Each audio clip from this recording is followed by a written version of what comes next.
Hello and welcome to Just a Guy with your social educator, your LLB, your loony left bully. That's right, it's me, Mike Duckenberg. How's everybody doing today? First off, I just want to say happy belated Thanksgiving to everybody. Obviously, I wasn't on yesterday. Normally we do Thursdays, but being that it was Thanksgiving, spent some time with the family. Hopefully you did the same. Or if you don't have any family around, hopefully you spent time with friends. No matter what you did, I hope you enjoyed your Thanksgiving. Secondly, I'll give grace to God for the United States heading back in the right direction. For every one of us waking up this morning, could have been a lot worse. God is great, guys. Just want to make sure we give our grace to God. Today, guys, we are going to be looking at TRUMPsgiving. We're going to look at President Trump's pick for the envoy for Ukraine and Russia. We're also going to take a look at the tariffs that he has threatened to impose on Canada and Mexico. But first, I'd like to just step back just a little bit and let's take a look at Massachusetts Democrat Representative Seth Moulton. For those of you that follow me on a regular basis, a few weeks ago we spoke about Representative Seth Moulton as he spoke out against his Democratic Party. And if you remember, he came out against the transgenders, people using the same bathrooms. Not that he's against people being gay or LGBTQ or transgender. He's a Democrat. He just said that transgender people don't belong in the same bathroom as biological men and women, nor do they belong on the sport or athletic fields, biological men and women's sports. Okay. Of course, he got a lot of backlash from that, from his own Democrat Party. I said, let's see where this goes. So far, he's doubled down. First, he comes out and says that. Next thing that happens is that people in Massachusetts, Democrat Party of Massachusetts, are hell-bent on getting him out. He welcomes it. He says, look, man, this is democracy. Let's go. If you want me out, run against me. Not a big deal. Today, though, he comes out and he reissues a statement basically criticizing the Socialist, Communist, Marxist Party. Now, he says that his members are not listening to the voters and they're still limiting free speech. He says he's done with the democratic purity tests. He's no longer going to just fall in line with what the Socialist, Communist, Marxist Party wants. With that being said, he does not intend to turn his back or intend to leave on the Democrat Party. He is just being critical of what they're doing. In his words, and I quote, because again, when I quote, I'm going to read exactly what they said because we only come with facts here at Just a Guy. All right. He said, when 94% of Americans said they were worried about the border crisis, President-elect Donald Trump said he'd fix it. Trump, for all his blusters and lies, sees and understands real fears. He goes on to say, the American people voted for Trump because he articulated a vision, however twisted and unconscionable, for solving their problems and addressing their fears. So, there's some things in there that obviously you can see he's still definitely with the loony left. He's still socialist, communist, Marxist ideas, thinking that the ideas of Trump are twisted and unconscionable, and believes that President Trump lies every time he opens his mouth. You know, that's something that he's not going to abandon being a Democrat. But you can see that he understands that by at least addressing the issues, that President Trump went to the forefront. That, and when you have the blood the fake Jamaican, the fake African, the fake whatever she wanted to be that day, Kamala Harris, that also helps. I think right now, I think one of my dogs could have ran against her and probably won. But, you know, it's not right. I'd just like to say welcome to Dustin. Thank you for joining us tonight. But with Seth Moulton, he is definitely stepping up and criticizing his party, saying that, listen, you know, you're still limiting free speech. You're not listening to the voters. We need to get this under control. I believe that over the course of time, you're going to see a possible change in the way that he starts thinking, because you're going to see a Tulsi Gabbard RFK movement towards this gentleman, because we see that every time you speak out against the socialist Democrats, the socialist Marxists, the socialist communists, that they do tend to kick you out of their party. Okay? And I'm pretty sure he'll probably be getting some death threats here pretty soon, because that's the way they operate. How do we know? Trump's almost Trump's entire cabinet right now is getting death threats. All right?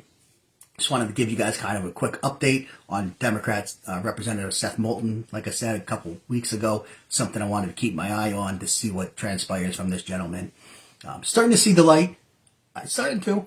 He's not there quite yet, but you know, it's a process. I think we're going to win him over. So I think we're good there. But let's go on to President Trump's pick for the special envoy for the Ukraine and Russia. This is General Keith Kellogg.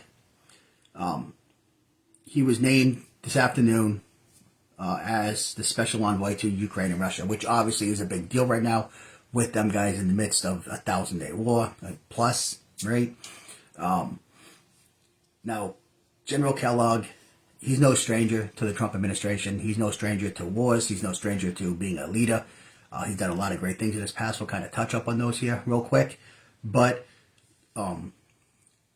General Kellogg actually was with President Trump in his first iteration as president in 2016. He was a national secretary advisor for President Trump then. And then also, after Lieutenant General Michael Flynn resigned, he stepped up in Trump's administration as the acting commander there. So, President Trump is always loyal to those that are loyal to him, as he should be, right? So President Trump goes on to say, because his name is General Keith Kellogg, so he goes on to say, Keith has led a distinguished military and business career, including serving in highly sensitive national security roles. In my first administration, he was with me right from the beginning. Together we will secure peace through strength, make America and the world safe again. So obviously, they're going to team up again in a very similar capacity, but this time he's, instead of in a more worldly view, he's going to first focus on Ukraine and Russia, because we're getting to see this war get out of hand a little bit. You got North Korea coming in. Now North Korea is getting a little jumpy themselves, but South Korea, China stepping up against Taiwan. So we got all these issues where we could possibly see a possible World War III. Okay, so Trump wants to nip this one in the butt as soon as he can, and make sure that he said that he will end this war. Okay. When you look at General Kellogg, from the beginning, after graduating from college there in California with a political science degree, he goes on to attend the United States Army Command and General Staff's College, and then later on, the National War College. Now, for those of you that don't know these institutions, these are two of the very top and very prestigious institutions for military strategy in the United States. They just don't let anybody in there. They take the best of the best. You have to apply and then get accepted, and then to go through and even graduate is even more distinguished. So he went through not one, but both of those highly acclaimed military strategy colleges or learning centers, whatever you want to call them. This goes on to have him lead. He's also a veteran of the Vietnam War. There, he wasn't quite the leader he becomes, but obviously he starts there. He goes on, and the Gulf War and Operation Desert Storm really gets to actually use some of those leadership abilities, putting him on the map and jump-starting his military career there. So he goes on. When he's done, he retires as a lieutenant general. Now, anybody that hears these terms, you hear lieutenant general, brigadier general, right, major general. So for those of you that aren't former Army, in any branch of the military, you got your 5-star generals, mostly realistically 4, because you really don't see a 5-star general. We've only had them on a couple of occasions ever. But the way this works in the Army anyways is your 4-star generals are be my little general. If you remember it just like that, you're going to remember what the stars are. B is for the 1st star, my is for the 2nd star, little is the 3rd star, and then general is your 4-star. So B for brigadier general, M for major general, L for lieutenant general, then general. Okay, so if you ever want to remember, when you hear a general and you hear brigadier general, lieutenant general, major general, or general, now you have a quick little reference to remember what star general they are. Okay, just a quick little way that I remembered it when I was in the Army. Excuse me. And then, and again, in his first term, after he's done, retires, he goes on to become the Chief of Staff and Executive Secretary for the National Security Council under President Trump in 2016. So this is the gentleman that's going to be tasked with looking at ways to bring the war in Russia and Ukraine to an end. So this is a huge task, obviously. We've been seeing this thing go on for 1,000+ days. You know, many of us have our own opinions. My own opinion here is Ukraine is using us as a piggy bank, and they are just soaking us dry, and we have given them way too much money, and we should have shut off their funding a long time ago, if you ask me. And in fact, that the entire reason Russia invaded the Ukraine is because we had such a weak leader in 8 p.m. Joe. I mean, he's come right out and said it. President Putin has said, after the debacle, after the way that President Biden and Vice President Harris completely screwed up the Afghanistan withdrawal, that gave him the utmost confidence and all the necessary means to go ahead and attack Ukraine, because when he saw how poorly President Biden handled that and how we got our, sorry my French, we got our asses handed to us, basically, by having our own soldiers die, how many hundreds of civilians died over there, and then losing billions of dollars in equipment and ammunition and everything else over to terrorists. Okay, that gave President Putin all the information he needed and the utmost confidence to go into the Ukraine and know that President Biden isn't going to do crap. Okay, so, all that. Now we have a true leader coming in, and President Trump. Putin, although he's not going to admit it openly, he's not just going to come back out and say, listen, President Trump's in office, I'm sorry, I don't want to do this anymore. He's going to stand up and he's going to be a man, right? Because he actually is a very strong leader. Whether you like him or not, that's a whole other question, but he is a very strong leader.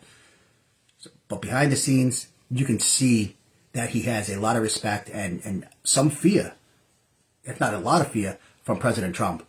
Because as soon as Trump hit office, all of a sudden, he is now open to negotiating to a ceasefire and an end of the war. All right? Much like President Zelensky is now. Okay? Now, at the 1,000-day mark, President Zelensky vowed that he will continue to fight until Ukraine was returned to its internationally recognized borders, including Crimea. Okay, so President Zelensky on the 1,000-day mark said, nope, we're not surrendering. We're going to keep on fighting until we basically win. Today, breaking news, President Zelensky comes out and says, well, I've changed my mind. He says that he's willing to hand over some territory to Russia and have NATO be part of NATO and end the war. Okay? So he's come out today with a possible ceasefire agreement. Now, of course, President Putin hasn't okayed this. NATO hasn't okayed this. But President Zelensky today has come out and, in his words exactly, says, if we want to stop the hot stage of the war, we should take under NATO umbrella the territory of Ukraine that we have under our control. And he hinted that the NATO umbrella would not be full membership, because this is something that President Putin has vehemently fought against. Okay, so let's go back to the words of President Zelensky there, that we should take under NATO umbrella the territory of Ukraine that we have under our control. So right now, what he's saying is, look, we don't have all of Ukraine. We've lost 4 territories to Russia. I'm okay with letting Russia have those 4 territories. and they stop. The war ends, they get those 4 territories. We are going to become a piece of NATO, maybe not a full membership, but I still want the protection of NATO. Because, and in his words, he says that he doesn't want Putin to be able to come back, because he knows that Putin will come back if there's no deterrent there. Now, I think President Trump being in office will be enough of a deterrent for President Putin to come in and say, you know what, we're done. I say to, how are you doing today? So I think that's going to be a big enough deterrent. But looking past President Trump, because regardless, President Trump can no longer serve past 2028. So we're going to get another president in, regardless if you like it or not. I don't care what they say about him serving a 3rd term. It's not going to happen. It's in the Constitution, guys. So and as conservatives, we uphold the Constitution. Okay, we don't go around the Constitution. We don't take our ball and go home when we don't get our way. All right. So now, other countries have come up with ceasefire agreements for Russia and Ukraine, but President Zelensky has turned them all down because none of them have guaranteed that President Putin would not come back in after he got those 4 territories. So this having Ukraine under the NATO umbrella and at least having the protection of the NATO countries, he feels safe that President Putin will stay out. Now, because it's not full membership, President Putin might be okay with it because they don't get all of the perks that you would if you were a full member of NATO. Now, I don't know what those perks are and what they're not. I'm sure President Putin is aware. Obviously, that's his job to know. If not, somebody will get to him and tell him this is what the difference is. So he may be okay with that by gaining back the territories that he said that you are Russia for life, basically is what he said. Paraphrasing that. So it's going to be interesting to see. So the envoy commander for Russia and Ukraine, General Kellogg, might have a little bit easier job going in than what he thought he might have, which is a good thing. And again, I attribute this to President Trump coming into office, because since he's come into office, just the other day we went over a lot of the different impacts that he's had already. We're seeing it all across the world. So this is just yet another one of President Trump's impacts coming in to the back as President of the United States. Something else we're seeing, and I love watching the loony left freak out about this, tariffs. He said that on day one, President Trump said that he will, and I'm going to quote him here, on January 20th, as one of my many first executive orders, I will sign all necessary documents to charge Mexico and Canada a 25% tariff on all products coming into the United States and its ridiculous open borders. Tariffs will remain in effect until such time as drugs, in particular fentanyl, and all illegal aliens stop this invasion of our country.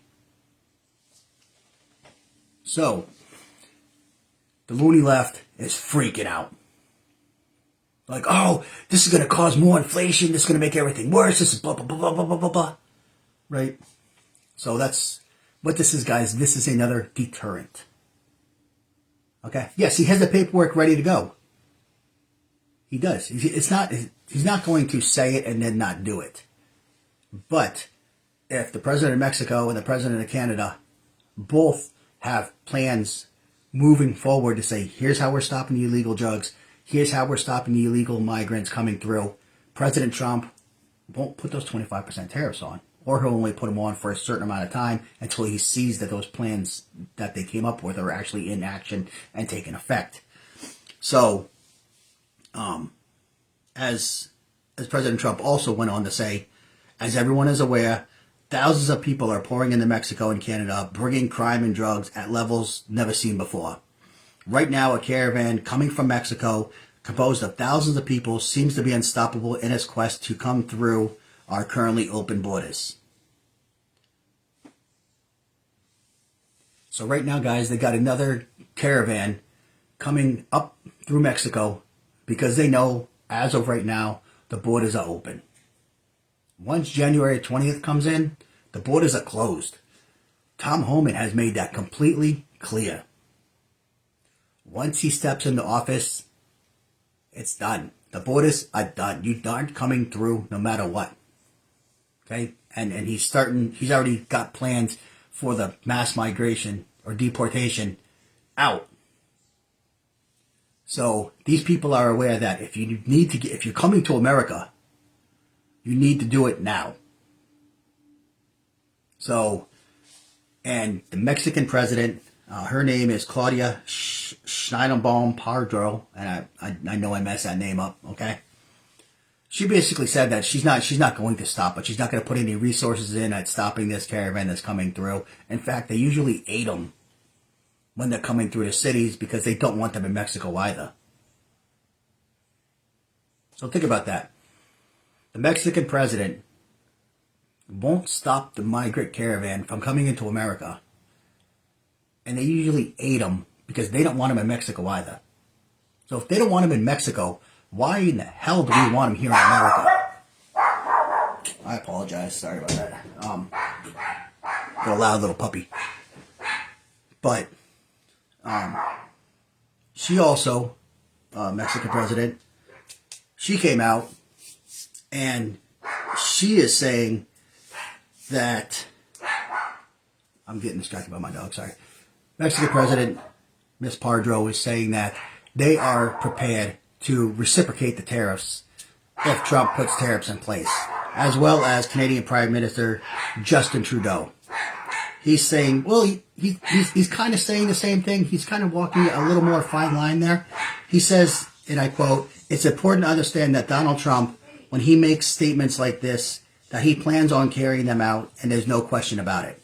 We're going to work together to meet some of our concerns.